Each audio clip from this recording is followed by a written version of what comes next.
Hello दोस्तों, स्वागत है आपका पेपरलेस नॉलेज में। तो आज हम बात करने वाले हैं करंट अफेयर्स और विज्ञान संबंधित कुछ प्रश्नों पे, जो कि आपकी परीक्षाओं की दृष्टि से बहुत ही महत्वपूर्ण साबित होने वाले हैं।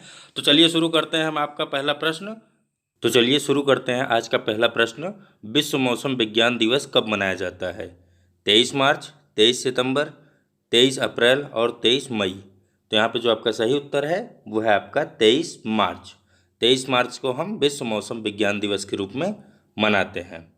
यह दिन विश्व मौसम संगठन द्वारा मनाया जाता है और यह दिन विश्व मौसम विज्ञान संगठन की स्थापना का प्रतीक है। ठीक, आपको ये बता दें कि 2020 की इसकी थीम क्या थी। तो 2020 की जो मौसम विज्ञान दिवस की थीम थी वो थी जलवायु और जल है, ये इसकी थीम थी। और इसकी स्थापना कब हुई? विश्व मौसम दिवस की स्थापना कब की गई और कहाँ की गई, इसके बारे में भी हम पढ़ लेते हैं।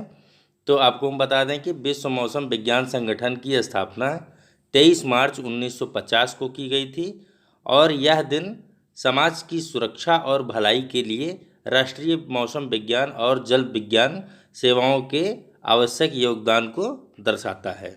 ठीक, इस दिन दुनिया भर में कई गतिविधियों को मेज़बानी की जाती है और इसकी जो इसका गठन हुआ था या इसका संगठन जो हुआ था वो कहाँ हुआ था?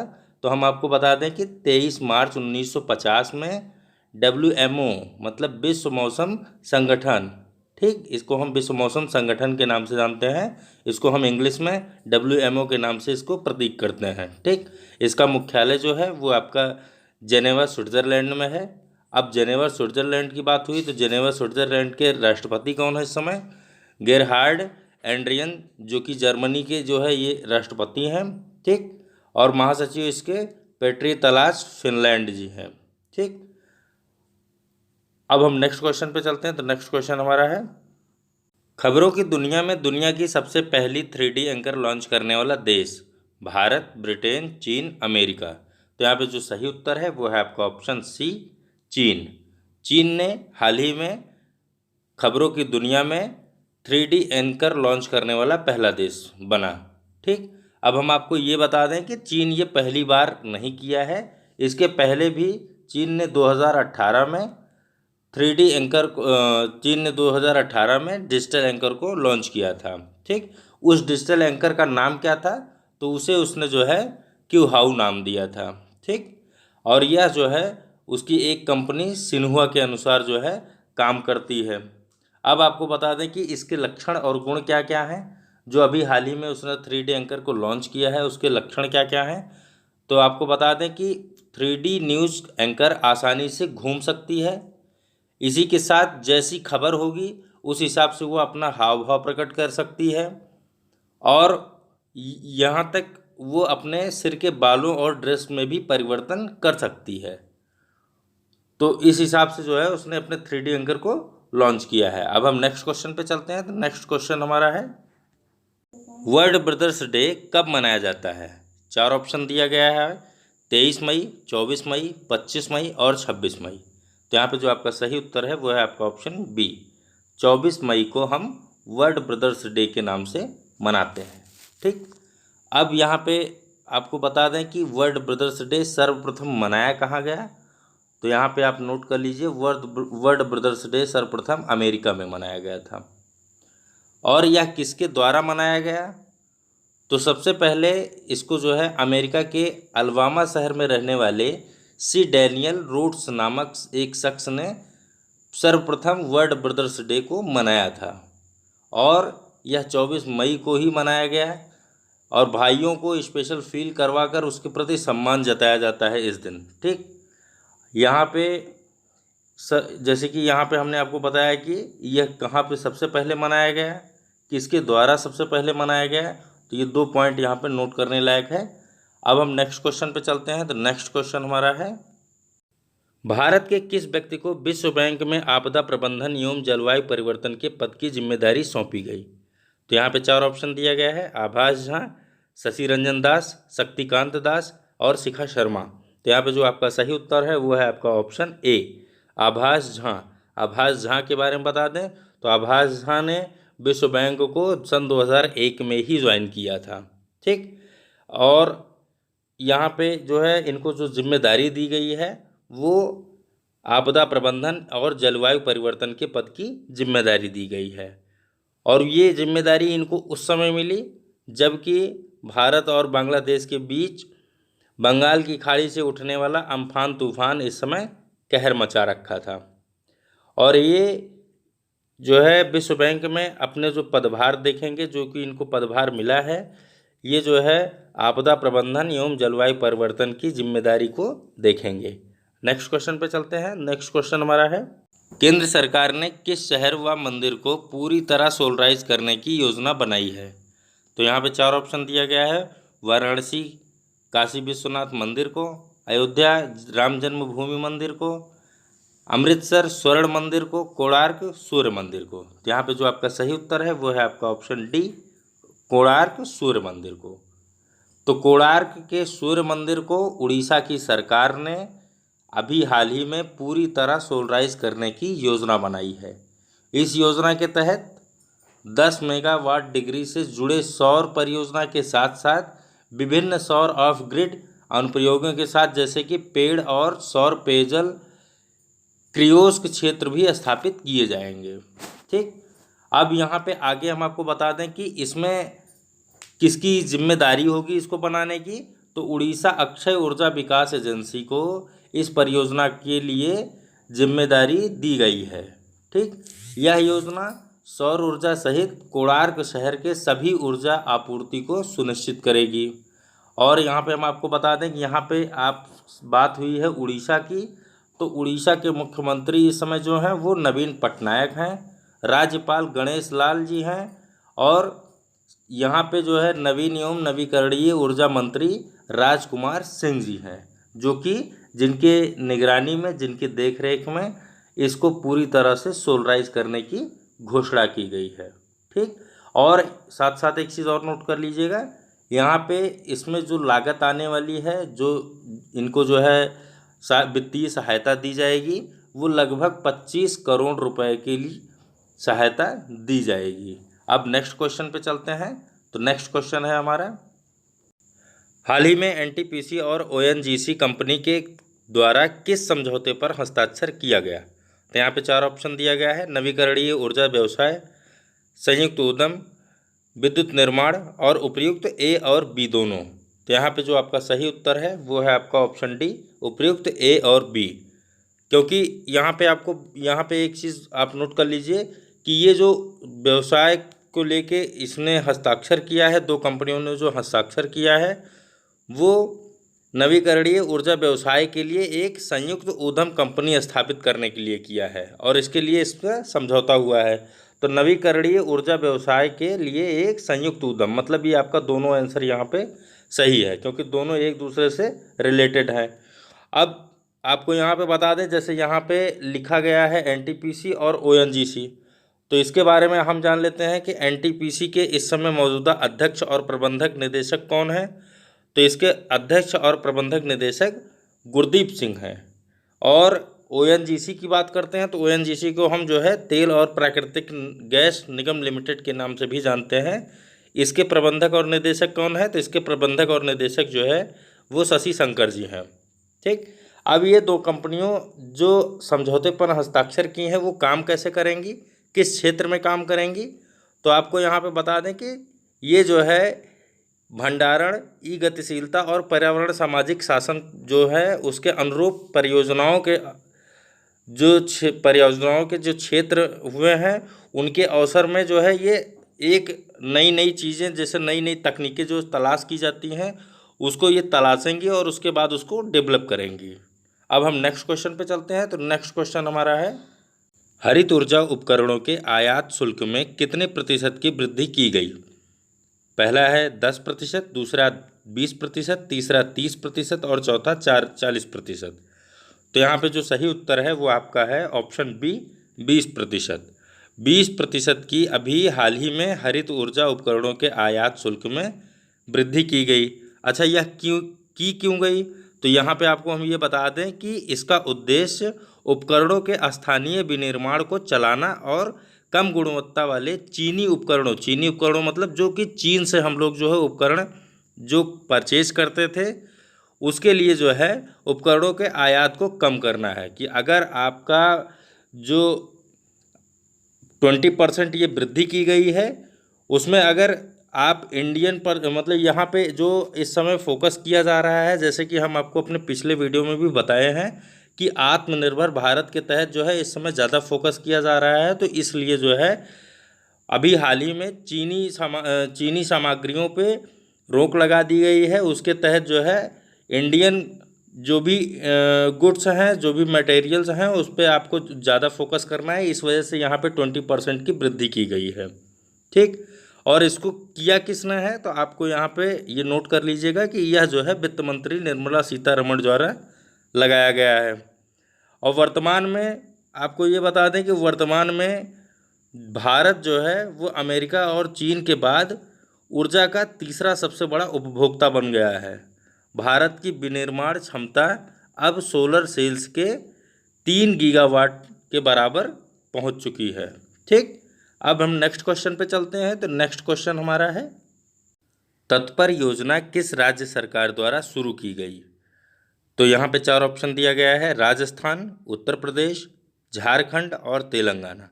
तो यहाँ पे जो आपका सही उत्तर है वो है आपका ऑप्शन सी, झारखंड। झारखंड द्वारा प्रवासियों की सहायता के लिए तत्पर योजना शुरू की गई। अब झारखंड राज्य सरकार में जो शुरू की गई ये योजना है, यह सर्वप्रथम झारखंड के रांची जिले के प्रशासन ने वहां के प्रवासियों को थका देने वाली पैदल यात्रा को सुविधाजनक बनाने के लिए इस योजना की शुरुआत की है। ठीक, अब यहाँ पे आपको हम एक चीज़ ये बता दें कि यह योजना जो इसको शुरू की गई है, इसमें किस तरीके के लोग इससे लाभान्वित हो रहे हैं। तो आपको यहाँ पे ये नोट कर लीजिए कि जो भी प्रवासी हैं जो पैदल चल रहे हैं, उन श्रमिकों को इस योजना के तहत लाभ मिल रहा है, उनको परिवहन की सुविधा दिलाई जा रही है, और जो राष्ट्रीय राजमार्ग पे पैदल चल रहे हैं उन्हें परिवहन की सुविधा मुहैया कराई जा रही है, और श्रमिकों को बस सुविधा उपलब्ध करा के उनके मकान तक उनको भेजा जा रहा है। ठीक, और यहाँ पे इसके साथ साथ वहाँ के प्रशासन ने एक हेल्पलाइन नंबर भी शुरू किया है। तो अब हम नेक्स्ट क्वेश्चन पे चलते हैं। नेक्स्ट क्वेश्चन हमारा है, खेल विज्ञान में उत्कृष्टता केंद्र स्थापित करने हेतु किस विश्वविद्यालय को चुना गया है? यहाँ पे 4 ऑप्शन दिया गया है, बरकतुल्ला विश्वविद्यालय, कानपुर विश्वविद्यालय, राजीव गांधी विश्वविद्यालय और राजस्थान खेल विश्वविद्यालय। तो यहाँ पे जो आपका सही उत्तर है वो है आपका राजीव गांधी विश्वविद्यालय। ऑप्शन सी आपका यहाँ पे सही है। अब इसके बारे में थोड़ा सा जान लेते हैं। तो राजीव गांधी विश्वविद्यालय राष्ट्रीय खेल विज्ञान और अनुसंधान केंद्र NCSSR के तहत खेल विज्ञान शिक्षा और अनुसंधान पर उत्कृष्टता केंद्र की स्थापना के लिए युवा मामलों और खेल मंत्रालय द्वारा राजीव गांधी विश्वविद्यालय का चयन किया गया है। ठीक, अब इस जो इनका चयन किया गया है, इसमें कौन से खिलाड़ी खेलेंगे, किस खिलाड़ी का प्रदर्शन होगा, तो यहाँ पे आप नोट कर लीजिए कि इस खेल में जो है MSc और PhD कार्यक्रम केंद्र द्वारा आयोजित किए जाएंगे, जो कि इस विभाग के खिलाड़ियों द्वारा प्रदर्शन को बेहतर बनाने में सहायता करेंगे। तो यहाँ पे आपका ये नोट कर लीजिए कि 2 वर्ग के खिलाड़ी यहाँ पे खेलेंगे, पहला MSc वर्ग के और दूसरा PhD वर्ग के।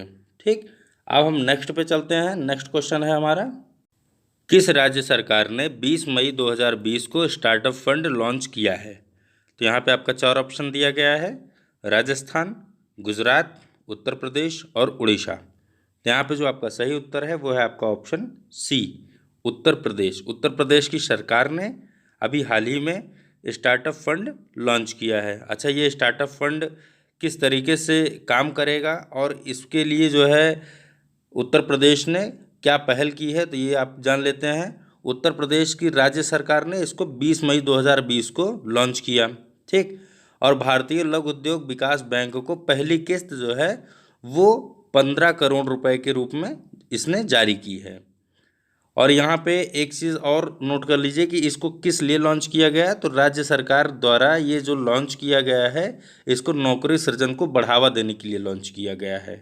ठीक, और इसके साथ साथ जो है उत्तर प्रदेश की सरकार ने सिडबी के साथ समझौता किया है, उसके समझौते पर हस्ताक्षर किया है।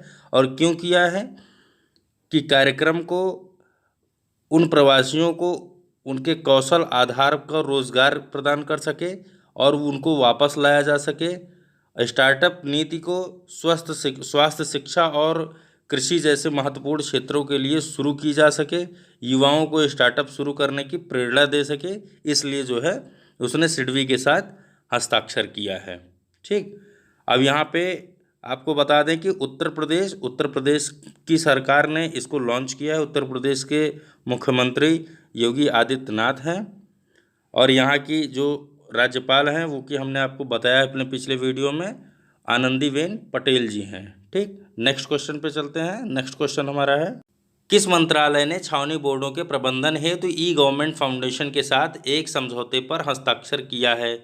तो यहाँ पे आपका दिया 4 ऑप्शन है, रक्षा मंत्रालय, वित्त मंत्रालय, गृह मंत्रालय और विदेश मंत्रालय। तो यहाँ पे जो आपका सही उत्तर है वो है आपका ऑप्शन ए, रक्षा मंत्रालय। तो रक्षा मंत्रालय ने अभी हाल ही में ई गवर्नमेंट फाउंडेशन के साथ इस समझौते पर हस्ताक्षर किया है।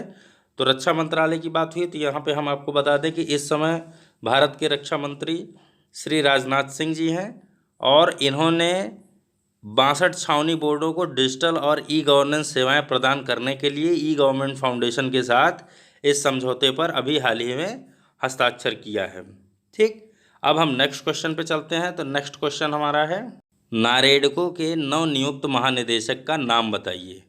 तो यहाँ पे आपका ये प्रश्न पूछा गया है, इसका 4 ऑप्शन दिया गया है, राजेश गोयल, श्रीकांत सिंह, पीके मिश्रा और नरेंद्र सिन्हा। तो यहाँ पे जो आपका सही उत्तर है वो है आपका राजेश गोयल, मतलब ऑप्शन ए आपका यहाँ पे सही है। अब राजेश गोयल के बारे में हम जान लेते हैं। तो राजेश गोयल को नारेडको का नया महानिदेशक नियुक्त किया गया है। अब यहाँ पे जो इनको निदेशक नियुक्त किया गया है, इनके बारे में हम बता दें आपको कि ये परिषद में पदेन संरक्षक, आवास और शहरी मामलों के मंत्री हैं। यहाँ पे बात हुई है नारेडको की, तो नारेडको के बारे में हम जान लेते हैं कि नारेडको की स्थापना सर्वप्रथम 1998 में हुई थी और यह इसका जो है जो मुख्यालय है वो दिल्ली में है। ठीक, इसका जो क्षेत्र है वो हम बता दें आपको कि इसका जो क्षेत्र है वो आवास और शहरी मामलों के मंत्रालय के तहत दी गई है। इसका जो पूरा नाम है, नारेडको का पूरा नाम, नारेडको मतलब कि राष्ट्रीय रियल एस्टेट डेवलपमेंट काउंसिल। ठीक, यहाँ पे जो है इसका यहाँ पे आपसे बताया गया है कि इसका मुख्यालय कहाँ है, तो इसका मुख्यालय दिल्ली में है। इसकी स्थापना कब हुई, तो इसकी स्थापना 1998 में हुई। इसके जो नियुक्त महानिदेशक हैं, जो अभी नवनियुक्त महानिदेशक हैं, उनका नाम क्या है, तो उनका नाम राजेश गोयल है। ठीक, अब हम नेक्स्ट क्वेश्चन पे चलते हैं। नेक्स्ट क्वेश्चन हमारा है, अंतर्राष्ट्रीय चाय दिवस किस तिथि को मनाया जाता है? यहाँ पे आपका 4 ऑप्शन दिया गया है, 21 मई, 22 मई, 23 मई और 24 मई। तो यहाँ पे जो आपका सही उत्तर है वो है आपका ऑप्शन ए, 21 मई। 21 मई को अंतर्राष्ट्रीय चाय दिवस मनाया जाता है। ठीक, इसको किसके द्वारा घोषणा की गई थी मनाने की, तो आपको हम बता दें कि यहाँ पे संयुक्त राष्ट्र द्वारा जो है इसको प्रतिवर्ष 21 मई को अंतर्राष्ट्रीय चाय दिवस के रूप में मनाने की घोषणा की गई थी। मनाया क्यों जाता है, तो चाय के बारे में जागरूकता बढ़ाने और इसकी खपत बढ़ाने के लिए इस दिन इसको मनाया जाता है। अब इससे आपको बता दें कि इससे कौन कौन लाभान्वित होते हैं, किस तरीके से इस पर फ़र्क पड़ता है। तो यहाँ पे आपको बता दें कि इसके प्रसंस्करण से अत्यधिक गरीबी में कमी आती है, जो कि SDG 1 का पहला लक्ष्य है, और भूख के खिलाफ लड़ाई, जो कि SDG का दूसरा लक्ष्य है। चाय उद्योग में महिलाओं को सशक्त बनाता है और स्थलीय पारिस्थितिकी प्रणालियों से अस्थायी उपयोग में मदद करता है। ठीक, तो यहाँ पे इस तरीके से आप कह सकते हैं कि यह एक जो है जैसे महिलाओं के लिए एक उद्योग में भी यह जो है सफलता है, इसको जो है आप एक इस तरीके से भी कह सकते हैं। या जैसे यहाँ पे कहा गया है कि गरीबी के लिए जो है गरीबी में कमी आती है और चाय उत्पादन प्रसंस्करण अत्यधिक गरीबी में कमी आती है और भूख के खिलाफ लड़ाई में। तो इस तरीके से यहाँ पे 2-3 पॉइंट इस क्वेश्चन में बने, इसको आप नोट कर सकते हैं। फिर से हम बता दे रहे हैं, इसको 21 मई को मनाया जाता है और संयुक्त राष्ट्र द्वारा इसको जो है घोषित किया गया था कि 21 मई को इसे मनाया जाए। अब हम नेक्स्ट क्वेश्चन पे चलते हैं। तो नेक्स्ट क्वेश्चन हमारा है, हाल ही में संयुक्त राष्ट्र द्वारा जारी रिपोर्ट के अनुसार वर्ष 2028 तक कौन सा शहर विश्व का सर्वाधिक आबादी वाला शहर होगा? तो यहाँ पे आपका 4 ऑप्शन दिया गया है, संघाई, दिल्ली, पेंचिंग और न्यूयॉर्क। तो यहाँ पे जो आपका सही उत्तर है वह है आपका ऑप्शन बी, दिल्ली। यहाँ पे जो संयुक्त राष्ट्र द्वारा जो जारी किया गया है उसकी रिपोर्ट के अनुसार 2028 तक विश्व का सर्वाधिक आबादी वाला शहर जो होगा वो दिल्ली होगा। अब यहाँ पे दिल्ली के बारे में बता दें तो दिल्ली के जो मुख्यमंत्री हैं इस समय वर्तमान में वो अरविंद केजरीवाल हैं। और यहाँ पे जो चर्चा की गई है कि इसका जो है आबादी बढ़ने की, तो आबादी के जो दिल्ली का नाम आया है। तो दिल्ली के साथ साथ हम आपको बता दें कि इस समय जो मौजूदा में किसकी आबादी यहाँ पे कितनी है, तो लगभग जो है टोक्यो की जो आबादी यहाँ पे बताई जा रही है वो 3.68 करोड़ से अधिक है। भारत की सबसे बड़ी जो ग्रामीण आबादी है वो 89.3 करोड़ है। और इसके बाद जो है जो चीन की आबादी मानी जा रही है वो 57.8 करोड़ है। ठीक, मतलब भारत की जो आबादी है वो 2028 तक भारत के दिल्ली में 89.3 करोड़ जो है हो जाएगी। और उसके बाद जो है चीन की आबादी 57.8 करोड़ रहेगी। तो इस हिसाब से भारत के दिल्ली शहर की जो आबादी है वो 2028 तक विश्व का सर्वाधिक आबादी वाला शहर हो जाएगा। अब हम नेक्स्ट क्वेश्चन पे चलते हैं। नेक्स्ट क्वेश्चन है हमारा, किस राज्य सरकार ने हाल ही में 60 साल और उससे अधिक आयु के सभी वरिष्ठ नागरिकों को पेंशन प्रदान करना शुरू किया है? तो यहाँ पे आपका 4 ऑप्शन दिया गया है, केरल की सरकार ने, असम की सरकार ने, मणिपुर की सरकार ने और मेघालय की सरकार ने। तो यहाँ पे जो आपका सही उत्तर है वो है आपका ऑप्शन बी, असम की सरकार ने। असम की सरकार ने अभी हाल ही में 60 साल और उससे अधिक आयु वाले वरिष्ठ नागरिकों को पेंशन देना शुरू किया है। यहाँ पे बता दें असम के बारे में, तो असम की सरकार ने राज्य के 16 लाख वरिष्ठ नागरिकों को पेंशन उपलब्ध कराने का निर्णय लिया है। इस पहल के तहत राज्य सरकार 60 वर्ष और उसके ऊपर वाले सभी वरिष्ठ नागरिकों को पेंशन उपलब्ध कराएगी। ठीक, क्योंकि आपको हमारा यह वीडियो काफ़ी पसंद आया होगा और अधिक जानकारी हेतु हमारे वीडियो को लगातार देखते रहिए। और अगर अभी तक आपने हमारे चैनल को सब्सक्राइब नहीं किया है तो उसे सब्सक्राइब कर दीजिए और बगल में दिए हुए बेल आइकन को प्रेस कर दीजिए, जिससे कि हमारे नए वीडियोज़ की लिंक आप तक लगातार पहुंचती रहे और आप हमारे हर वीडियो को देख सकें। तो कल मिलते हैं इसी टाइम कुछ नया लेके, कुछ खास लेके। तब तक के लिए धन्यवाद।